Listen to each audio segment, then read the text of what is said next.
اور جو حکم تمہارے پروردگار کی طرف سے تمہارے پاس آتا ہے اسی کی پیروی کرو. اس پروردگار کے سوا کوئی معبود نہیں، اور مشرکوں سے کنارہ کر لو. اور اگر اللہ چاہتا تو یہ لوگ شرک نہ کرتے.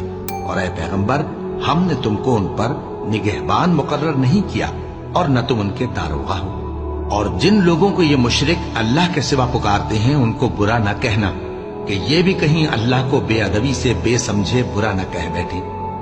اس طرح ہم نے ہر ایک امت کے اعمال ان کی نظروں میں اچھے کر دکھائے ہیں.